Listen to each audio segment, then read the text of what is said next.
What's up, boys and girls? I'm Jordan. I'm Dale. MMA World Agree to Disagree. Even though the card already actually happened, we haven't watched any of the prelims, and yet we have not watched any of the fights. You know, even though everything's probably being posted up. Would you say probably minute by minute? Oh, everything is probably up on Wikipedia.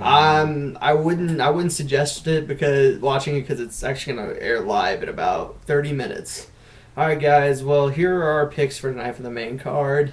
You could probably obviously see that you saw the things earlier on Facebook, but we didn't get to watching them because they kind of were ruining results early on, so we didn't want to watch it. All right, Dale, what do you have first one for the fight between Terry Edom and Eddie Falaioto? I don't really know much about Eddie Falaioto. What would you say? I'd say he's a dude that hasn't won in under the Zuffa banner yet. Hasn't really impressed me that much, so that's part of why I'm going Edom. I gotta say Edom first round TKO. I'd probably give him in the second round submission. I don't know. Maybe second round, mid submission, maybe third round. But I don't know. Whatever it was I got a different. gut instinct that it's probably gonna be a second round. What about you? Well, I wouldn't doubt that it was in the second round. I don't know what it was. I haven't looked at him yet, but I know I got Edom for sure. All right, guys. Next one we got Cyril Diabate versus Anthony Perosh. Everybody knows these guys are both strong kickboxers and very good wrestlers. So I mean, we could either see them go all 3 rounds. Wouldn't you agree? Or I would see Cyril beating him in the first round by a TKO. Yeah, I've actually got Cyril beating him in the first round. I don't really think Parash is really that impressive on stand-up. I mean, he's okay. I mean, him coming from heavyweight to light heavyweight, it's going to be definitely a dynamic and change. Wouldn't you agree? Well, I think he's been at light heavyweight. He was at light heavyweight for his last fight. I think Parash has more of an advantage if he goes to a grappling sort of That's match. true, but yet again, to grapple Diabate, it's very hard. I know. Because you have to be able to outstrike him before you can get in the grapple with him. Yeah, but some guys can just blast away past the striking. So, in any event, though, I got a first round, late first round TKO, at the latest maybe second round TKO from Cyril Diabate. Well, Dale, let's get into one that we both evenly say is going to be interesting. Mm-hmm. Thiago Alves versus Papi Ababati. I'd probably say Pappy's probably going to win this fight. Wouldn't you agree? You think Pappy's going to win this fight? I think he probably will knock him out in probably the second round. I think this is a case of a young prospect getting thrown to the wolves before he's ready to get thrown to the wolves. Fair enough. I mean, yeah, he did have that awesome knockout the first round last time we saw him. This is actually his debut. You know that, right? No, I'm talking about when we watched him over at the Seas fight to get a view of how we think he's going to fight against Alves. Well, I mean, I saw a different fight. I know the guy's got some good judo, Oh, yeah. You were telling me good wrestling or something like that? God, dude, he has really good wrestling. I mean, honestly, I think he is superior, about even with Alves, and I never really would say on Muay Thai, but, dude, his kickboxing is amazing.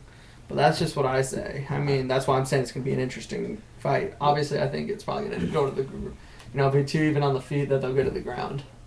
Well, I mean, I'm gonna give this kid the benefit of the doubt. I'm gonna say that it went all 3 rounds, and that Thiago Alves took all 3. So I'm gonna say Thiago Alves unanimous decision.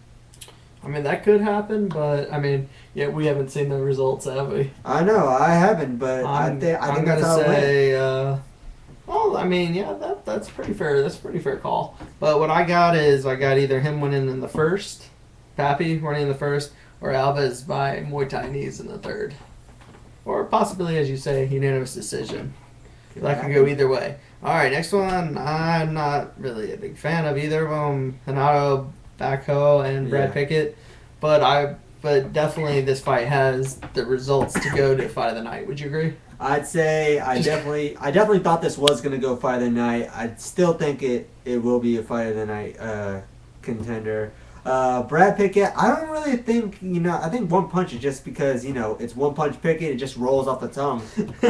I don't think he's really knocked anyone out. Renan Barrow, man, he has good counters from the punch. Hell yeah. Pulling to submission to guard. Oh my god, okay, I'm going to say this out loud. I'm kind of biased towards, Black House, Nova Uno, all those guys. This kid actually trains with Jose Aldo. He trains with Marlon Sandro, Bibiano Fernandez. I'm really big on Renan Barrow. His record, I mean, he tore through the Brazilian circuit. And, the WEC folded before he Oh, ever yeah. got a chance to get tested. Oh, no, I believe that. I mean, that's what I'm saying, too. The thing is, we haven't really seen too much of him lately as Barra, man. I mean, because there's so many big names, as you were mentioning. Yeah. I mean, Pickett got his choice. I mean, obviously, we know him. I'm not too big of a fan of Pickett, but Really? I think the Brazilian Jiu-Jitsu is going to pay off in this game, just because Pickett's known for to be a stand-up brawler. Yeah. And if you go against somebody who knows what they're doing to counter a punch, Yeah. I got it probably going all three. I actually can't call it. I'm just gonna stick for the fence, and hopefully my guy will get the victory, and hopefully we'll see as we agreed. Fight of the night. Yeah. Next fight is nothing but gonna be a slobber knocker. It's Two gotta wrestlers with heavy hands that have retarded brute strength. be. Well, Mark the Filipino wrecking machine versus Chris the crippler Lieben. yeah, these two guys are pretty much freaks, except for, Munoz actually has been knocked out, by Matt Hamill at light heavyweight. And, Brian Stan. One of my favorite head kicks of all time. Yeah. Let me quote that. It's true. It really is one of his favorite all time. But, Chris Lieben, if your name isn't Anderson Silva, if it's not Brian Stan, you haven't knocked out Chris Lieben. And Yeah, unfortunately, I thought it was going to be a closer fight, that Vanderlei Silva fight a few months ago. Well, I'm still pissed in all about that. fairness, we could also mention this in the factor is there would have been a third name up there by Yashiro Akiyama, Sexy Yama. Yeah, Yoshi. But he got pulled into a guard at the last minute. Yeah, but I mean, Akiyama just would have won a decision in But off the still, fight. it would be a victory loss. Yeah, he would have lost the fight probably. All right. Well, on this fight, man, I could see this possibly being a knockout of the night. Would you agree with me on that? I would definitely say if Lieben can knock out Munoz, then yeah, it would be. Okay, so let's call this. I'd say Munoz, either unanimous decision. Obviously, I'm going for Chris Lieben. Don't get me wrong, I like Mark Munoz, but I gotta back up Chris Lieben here. Alright, well, I'd say either Lieben in the second round by knockout or Mark Munoz winning by unanimous decision. Or a close split decision at the very end. If he wins. All right. Well, I think if Mark Munoz did win tonight, I think it probably would have been the second round, TKO in the second round. But I honestly, I still think it went Chris Lieben third round KO.